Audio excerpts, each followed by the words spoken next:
I actually have for you 7 happiness mistakes. I'm going to present 4 tonight.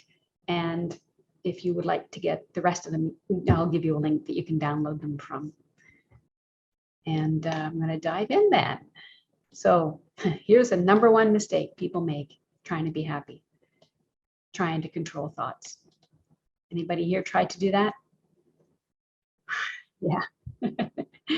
I suppose somewhere along the way we realized thoughts have something to do with happiness. And so then we think we can try to control it. Has it really worked for anybody? No, if we're honest, right? Not really, no. Wonder why that is, because everybody talks about it like you should be able to do that, right? Like positive thinking and all of this stuff. What I found for me in my experience was the more I tried to think positively as I was feeling bad, the worse I hurt. I didn't feel genuine. I didn't feel like, I felt like I wasn't in alignment with myself. We have to be congruent. That's one thing about us, is we have to be congruent. Our thoughts have to match our state, our feeling, or we're not happy with that, right? So, and rightly so. And so it looks like then that if you're unhappy, how can you have happy thoughts? How can you become happy? It looks like a vicious catch-22, but it's really not.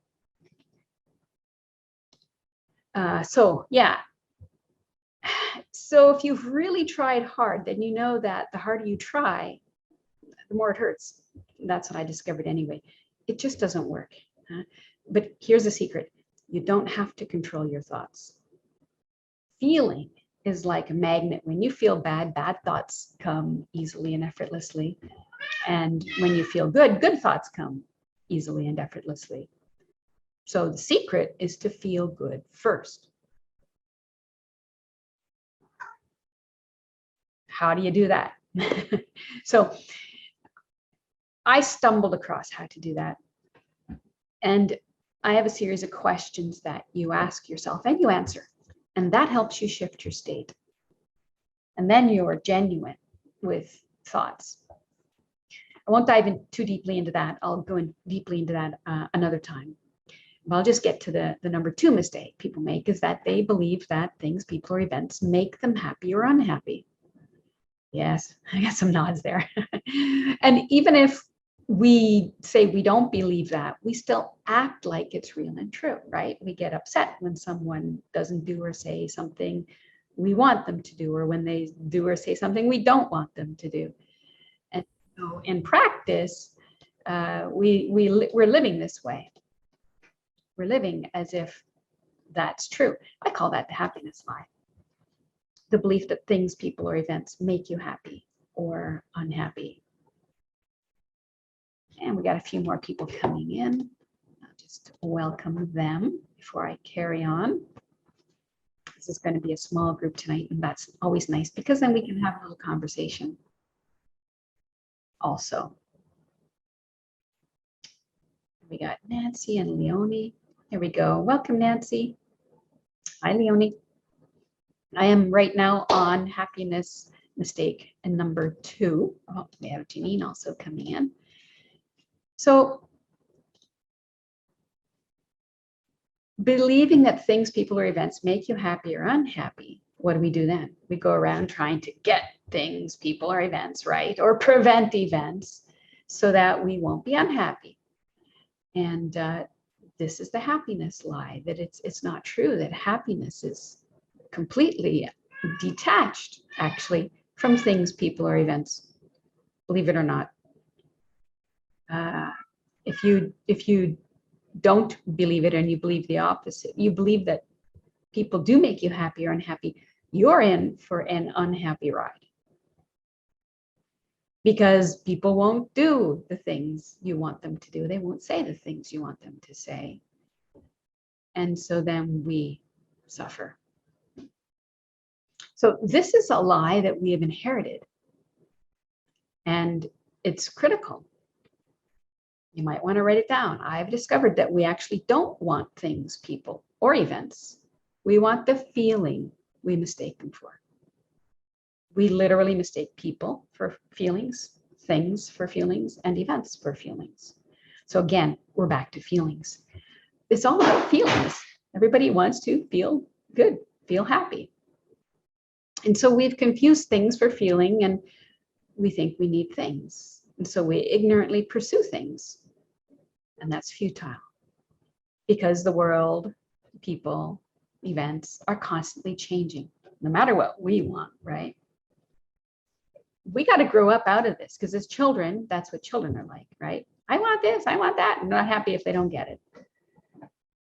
And maybe that served children, and maybe it served us somewhat till we learned more mature ways to get the things that we want. But we have not yet outgrown the idea that things are feelings, that people are feelings. And this is the next step, we could say, in our maturing. To realize that your happiness does not depend on anything is to recognize your freedom and to live in peace and joy, no matter what's going on around you. So again, the practice of alchemy, I call it alchemy, enables you to actually have this realization. Hi, Janine. Thanks for joining. So the number 3 mistake people make is looking for reasons why they are unhappy. Now, I say it that way, but does anybody actually go out looking for reasons they're unhappy? Well, no, but they're not consciously, but they're doing it. And this, of course, really amounts to looking for reasons to be unhappy, which is what we unwittingly do when you do this. When you put your attention on the whys, on the why am I not happy, you get more of the same bad feeling and you support your reason to suffer. Because you will see things that you need to suffer over, whether they're true or not. You will imagine them to be so, to be true, to be real, to be here. So I say the whys are where the suffering lies. And why is a 4-letter word. You don't use the word why anymore in your life. This is going to free you already from a lot of suffering. Why? Much better question to ask and to substitute. A word to substitute is what? When you're unhappy, you can ask yourself, what? What's here? What is it? And that's what I call the reality check, where you can see what is here that does not feel good. And it will be a thought. Okay, so simply because a thought is painful doesn't mean what it's talking about or pointing to or saying is true. It means it's a painful thought. A thought can be completely untrue, absolutely completely untrue, yet still hurt. I've personally seen this with people who had some thought about me that they believed that was not nice. And it couldn't be more backwardsly false, but they suffered it. So, and even when faced with the proof of the truth, as long as they believed their bad feeling thought, they couldn't see anything else. So this is how perception is projection. So a bad state is a contracted state where there's no access to information or intelligence. It's just the story in your mind that's playing.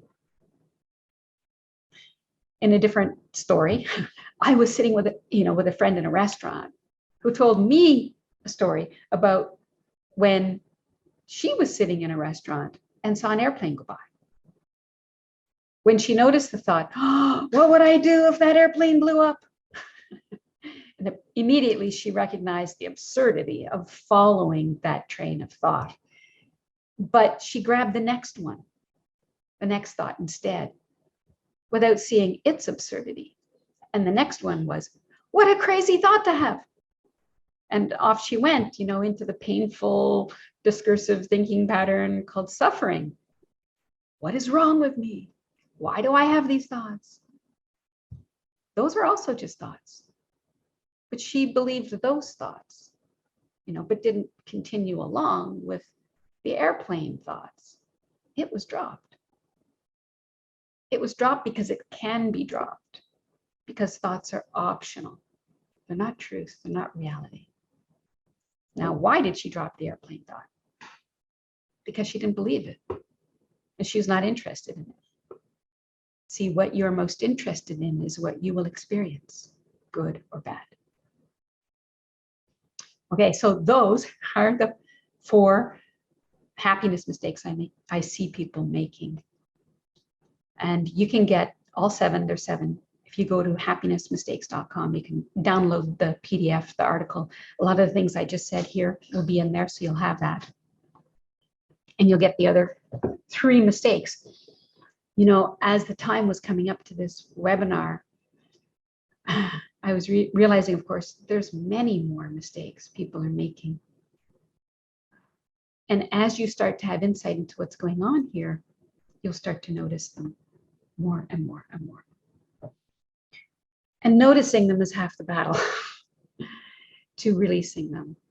Because when we don't know why it's not working, why we're not happy, then nothing works for us. We're confused.